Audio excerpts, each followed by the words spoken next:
Hormuz প্রণালীতে উত্তেজনা যেন থামছেই না।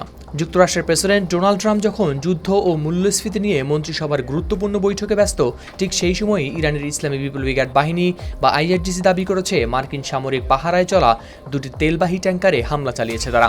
আইআরজিসির তথ্য অনুযায়ী এসব ট্যাঙ্কার যুক্তরাষ্ট্রের নিরাপত্তায় একটি তথাকথিত অঘোষিত রুট ব্যবহার করে হরমুজ প্রণালী অতিক্রম করার চেষ্টা করছিল।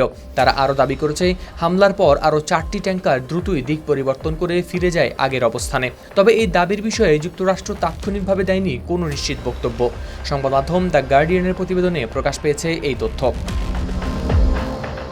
বর্তমানে হরমুজ প্রণালীতে জাহাজ চলাচল নিয়ে ইরান ও যুক্তরাষ্ট্রের মধ্যে চলছে বড় ধরনের মতবিরোধ। উভয় দেশই ভিন্ন ভিন্ন নৌপথ ব্যবহারের নির্দেশনা দিয়েছে। ইরান বলছে দক্ষিণাঞ্চলীয় নির্দিষ্ট রুট ব্যবহার করা জাহাজগুলোকে তারা লক্ষ্যবস্তু করবে। অন্যদিকে যুক্তরাষ্ট্র বলছে ইরানের ঘোষিত নিষেধাজ্ঞা বা অবরোধ উপেক্ষা করে চলাচলকারী জাহাজের নিরাপত্তা নিশ্চিত করবে তারা। 2 সপ্তাহ আগে ইরান ও যুক্তরাষ্ট্রের মধ্যে পুনরায় সংঘাত শুরুর পর থেকে হরমুজ প্রণালী দিয়ে জাহাজ চলাচল প্রায় স্থবির হয়ে পড়েছে। এর সরাসরি প্রভাব পড়েছে বৈশ্বিক জ্বালানি বাজারে। ক্লিন মাস্টার টয়লেট ক্লিনার, সবচেয়ে সেফ, সবচেয়ে ক্লিন। জর্ডানে মার্কিন সামরিক ঘাঁটিতে হামলার জবাবে সম্প্রতি ইরানে বড় ধরনের হামলা চালায় যুক্তরাষ্ট্র। এরপর আন্তর্জাতিক বাজারে অপরিশোধিত তেলের দাম প্রতি ব্যারেল $90 ছাড়িয়ে যায়। এদিকে কুয়েত জানায় তারা দেশটির গুরুত্বপূর্ণ স্থাপনা লক্ষ্য করে ছোড়া কয়েকটি ইরানি ড্রোন ভূপাতিত করেছে।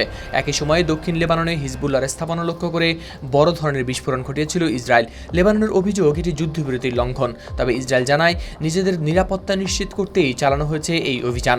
এই পরিস্থিতির মধ্যে মেরিল্যান্ডের ক্যাম্প ডেভিডে মন্ত্রিসভা সদস্যদের নিয়ে বৈঠক করছেন প্রেসিডেন্ট ডোনাল্ড ট্রাম্প। বৈঠকের অন্যতম প্রধান আলোচ্য বিষয় ছিল ইরান যুদ্ধ এবং এর অর্থনৈতিক প্রভাব। যুদ্ধ দীর্ঘায়িত হওয়ায় যুক্তরাষ্ট্রের জ্বালানি ও নিত্যপণ্যের দাম বেড়েছে। সাম্প্রতিক জরিপে দেখা গেছে প্রতি 3 জন আমেরিকানের মধ্যে মাত্র 1 জন এখন সমর্থন করেন এই যুদ্ধকে। কংগ্রেসেও শক্তিশালী হচ্ছে যুদ্ধবিরোধী অবস্থান। যুদ্ধ বন্ধে প্রেসিডেন্টকে বাধ্য করতে আনা প্রস্তাবে সিনেটে হেরেছে মাত্র 1 ভোটের ব্যবধানে।